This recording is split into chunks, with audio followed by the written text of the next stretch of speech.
So I've been admiring the patterns from Sew Liberated from afar for quite a few years now. I've scrolled through their site, I've drooled over their designs, all totally gorgeous. But I've never taken the plunge to buy anything until now. The Greenbrier dress was a pattern I just couldn't ignore. It's got that effortless bohemian vibe, which I absolutely love, and it's the type of piece you can just wear all year round. So today I'm sharing with you my very first Sew Liberated make. It's a full pattern review, and of course I'll share with you how my version of the Greenbrier dress turned out on the backyard catwalk. So let's go check it out.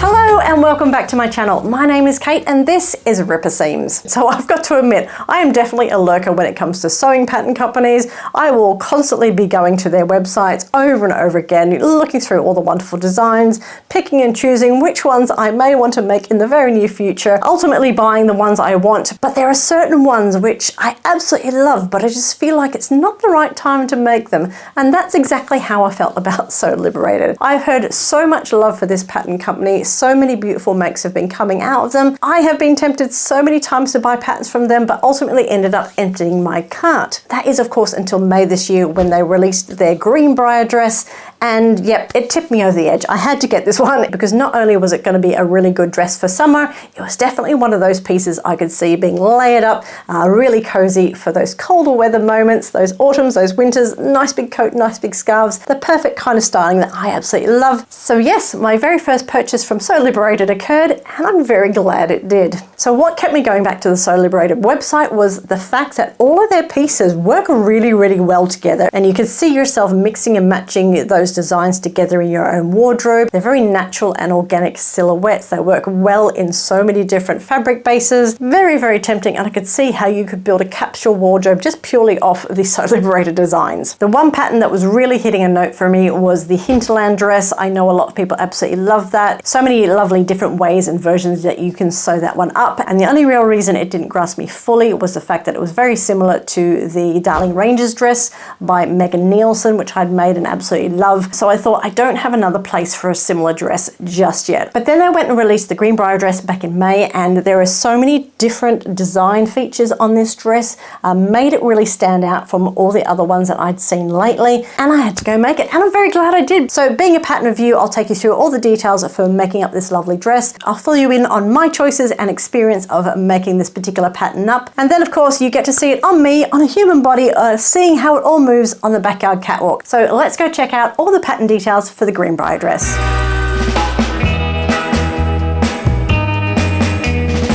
Alrighty, so let's check out all the wonderful pattern details of the Greenbrier dress. That of course is the dress that my good friend Barbara here is showing off for us. I'll definitely be talking about my particular version a little bit later. But first let's check out all the lovely design features which sets the Greenbrier dress apart from others I've seen of late. So first up, let's talk about the bodice of this dress. And very clearly we can see we've got these lovely princess seams running down the front. There is an option to have a slit at the collar here like I have it. Just a little bit of an opening here at the front, doesn't cut down too deep, just enough to give a bit of interest at the neckline. Of course, we've got a couple of ties here as well, so if you do want to tie it up, you've got that option.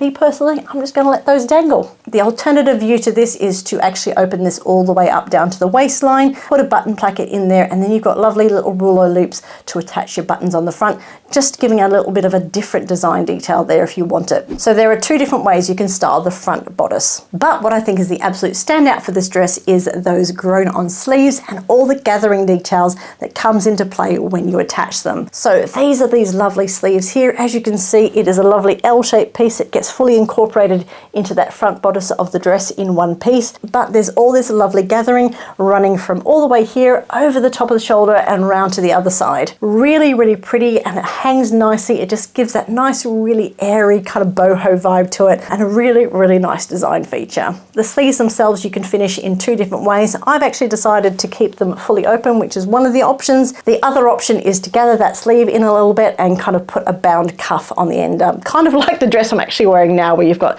this nice big open loop. It's a 3/4 sleeve. It's just going to hang really, really nicely. I was actually going to do the gathered sleeve for this particular make, but when I tried it on with this lovely big open flowy sleeve, no, I was completely sold. The back is very straightforward. We have this high, slightly rounded neck at the back, very plain otherwise, with the exception obviously of all that gathering that keeps coming around on this sleeve.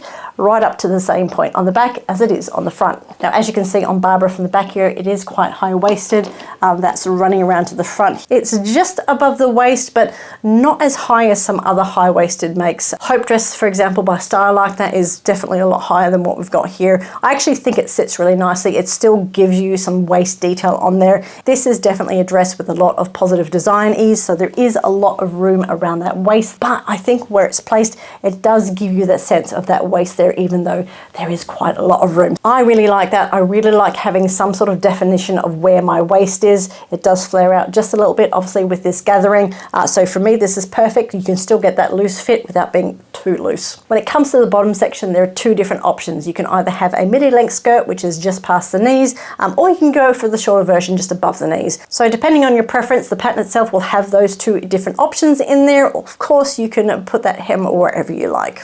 And of course it has pockets, really nice, deep, big pockets. And the pockets are actually also attached in the waistband as well. So they are going nowhere. They're sitting really nicely into the dress, really hidden. I'm gonna steal this pattern piece for other makes in the future because I really, really love it. I love the pockets on this. The only other real design call out for this particular make is the fact that the bodice is lined, which is a really nice feature. Obviously that helps because the front does open up at the neckline here, particularly for this particular view, but it just gives you that nice extra finish on the make, which I really appreciate, and it comes up beautifully. So there is a really good size range for this particular pattern. It goes from a size 0 through to a 34. That's giving you a bust measurement range of 31 inches right through to 58.5 inches. It is also noted on the pattern that this is drafted for someone who's 5'5", which is really handy to know, so you can decide whether you want to shorten and lengthen those pattern pieces based on your actual height. For me, being 5'3", I do tend to take an inch or two off the length of my dresses or pants.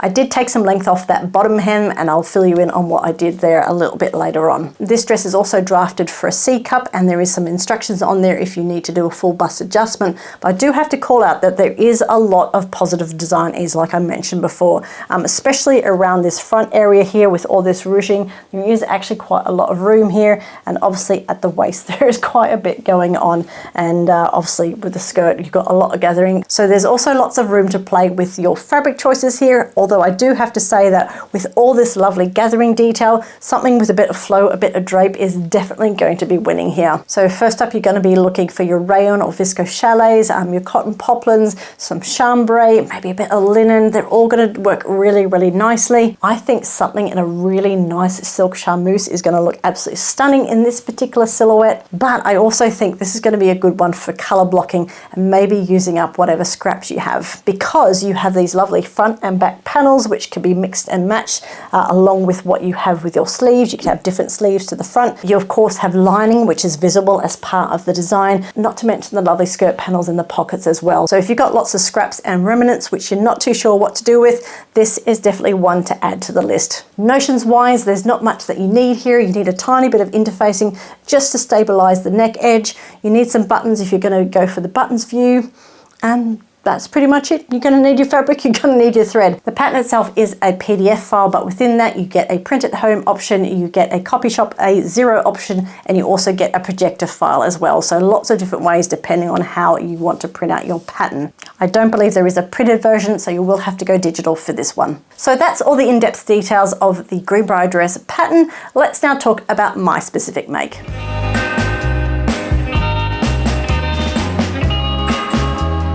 So let's just shuffle Barbara in a little bit closer so we can see the detail a little bit more, and yeah, talk about my version of the Greenbrier dress. So first off, let's obviously talk about this wonderful, wonderful fabric that I've made in. Now this is actually a textured viscose crepe. I know crepe has a texture in itself, but this is like really textured, and it's really quite thick as well. So this is a dead stock which I got from Wasted Fabrics a few months ago. This fabric had been sitting there for a while. I got it as part of their 70% off sale, and when it came through, I was actually over the moon because this is a really nice luxury crepe. I've not felt anything like this.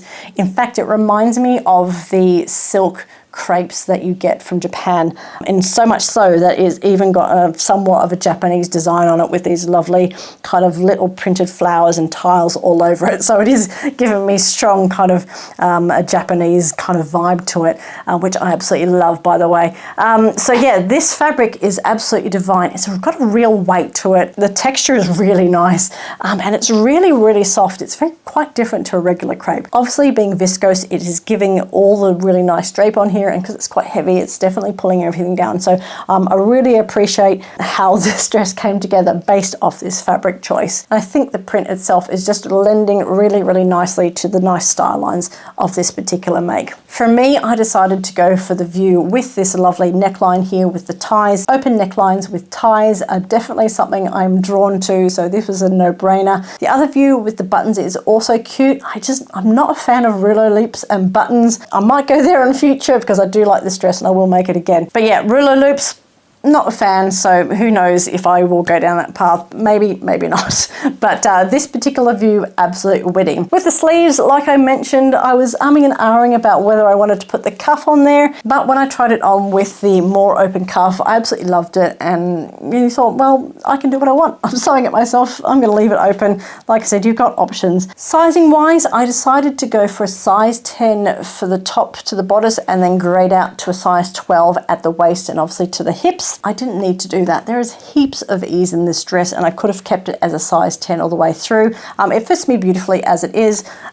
As always, obviously with the waist here, I always like having a bit of definition on the waist, even when you've got these more easygoing styles. I'm not mad at it, but if I was to make it again, I would just go through one straight size. So if you are a bit more pear-shaped, definitely take a look at the finished measurements and decide how much design ease you needed in there. Ultimately, I did that, and I still decided to grade it out. Didn't need to, so just keep that in mind. Obviously make a twirl if you're not too sure. So up to you. I'm happy with how mine turned out. Could have been better, yes, but I'm still extremely happy with how this turned out. Lengthwise, I actually went for the full midi length, so the longer version of the dress. Didn't need to do that. As soon as I tried it on, I knew that I wanted to shorten it, so I took off a whole 3.5 inches off the bottom before I hemmed it. In fact, so much so, here it is here. That is how much I actually ended up taking off the bottom before hemming it, as it said in the instructions. For me, I'm really happy with how it turned out with taking that extra amount off, but at the same time, I'm glad I still cut the longer version so I could see it. I'd rather have too much fabric than not enough and regret it. Overall, I'm really, really happy with this. What was really interesting was this whole entire process of getting these sleeves in and the gathering. I'm so used to gathering now. It is heaps of fun. It doesn't bother me at all. I think it all looks consistent. The instructions were great. And I think this look with the sleeve, the gathering, I haven't seen any other pattern with this detailing on it. And I think it's just really, really stunning, and yeah, really, really pretty. I can see why people love Sew Liberated so much, because their pattern instructions were really, really nicely detailed, really holds your hand all the way through. The only call out I would make about their patterns is their beautiful hand illustrated step-by-step instructions. Sometimes where the stitch line goes that they're talking about is actually quite small, so I did have to go back a few times just to really study those illustrations to really figure out what the next step was. But ultimately I still ended up with a beautiful dress. I was able to get over that hurdle without too much trouble, unlike some other patterns I've made recently. So yeah, for me, I really appreciated the instructions here, and I will definitely be making more Sew Liberated patterns in the future. I will, because I now have 7 of them. They had a big sale. I went a bit crazy. So yeah, after all that lurking, I made up for it all in one sitting. I have a lot of patterns now. So with all that now said, let's give the Greenbrier dress some Ripper Seams ratings. Starting out with brain friendliness, I'm going to give this 5 out of 5 happy brains. The instructions are really nicely detailed. I love the illustrations in there. It just gives a really nice cozy vibe to the pattern itself, and I didn't feel as if there was any steps in the wrong order or missing or anything like that. A minor detail about identifying stitch lines, but ultimately it didn't take me long to figure it out. I definitely don't think this is a beginner pattern, given there's a lot of gathering, and especially if you're going for the ruler loop option, it's perfect for that intermediate sewist. So yeah, 5 out of 5 happy brains. For fit, it's a little bit of a tricky one because there is a lot of positive design ease in there, and I think it all depends on what your personal preference is. My personal preference is to rein that ease in a little bit. So for me, I didn't feel like there was really a need for me to have graded it like I did. So I'm going to give it a 4 out of 5. It's a tricky one, but for me, 4 out of 5. That of course leaves us with overall lovableness, and I'm going to give it a 5 out of 5 because this is a really, really pretty dress and I do recommend it. Like I said, this is going to be really versatile for all seasons, in summer, just as it is with a little bag, some sandals, maybe a hat. In winter, you can put some tights, some riding boots, a nice baggy cardigan, nice scarf, rug up. It's going to look really great. On top of that, this is going to be a great piece to work with other Sew Liberated patterns. Already I've flagged the lichen duster, the forager vest and the sylvan jacket. They're all going to work really nicely for this. So when I do go around to making those, I'm going to make sure I make them in fabrics which coordinate with this particular dress, so I have options. So yes, 5 out of 5 lovable otters for the Greenbrier dress. It is definitely something I'm going to be putting on my list to make again in future. I definitely want to try something in like a nice slinky satin because I think it's going to take all the nice design details really, really nicely. Just really check out to see how versatile it can be depending on your fabric choice. Something to explore, something to play with. I'm a little bit excited thinking about it. So yeah, if you've been lurking around the Sew Liberated website like I have and have been wondering about the Greenbrier dress, this is my review on it. I do recommend. So it looks lovely on Barbara, but let's see it full length on me on the backyard catwalk. Okay, let's be real. This dress looks much better on me than it does on Barbara. No offense, Barbara, but this is definitely a dress to be worn to see all that lovely detail. The sleeves are such a standout, all that subtle gathering. It gives them a light, breezy drape that makes you feel relaxed and comfortable. The tie opening on the neckline is such a lovely little detail, just enough interest without going too deep, and the waistline is wonderfully roomy, so you've got comfort and style all in one go. Plus, it's got pockets, so obviously a win. I went for the shorter length, which keeps it playful and perfect for layering as we head into autumn, and honestly, this fabric just makes it. It's soft, it's drapey, and it's perfect for this relaxed style. All in all, this is the kind of dress that makes you want to twirl around the garden and plan your next version straight away. Alright, so that is everything you need to know about the Greenbrier dress. Let me know down in the comments what you think of it. Is this something that you want to make? Or perhaps let me know what is your favourite Sew Liberated pattern. Love to know what everyone's making out there. I know the Charterelle pants are a big favourite. I've got the pattern, I want to try them in the future, but let me know your other favourites as well. Of course, if you've liked this video and you got something out of it, please do go and give me a thumbs up down below. It lets me know that I've done a good job and that I should keep making more videos just like this one. And if you haven't done so already, please do also consider clicking on that subscribe button as well as clicking on that notification bell. That way you won't miss out on any future Ripper Seams videos. I wish you a wonderful week of sewing and I'll see you in the next video.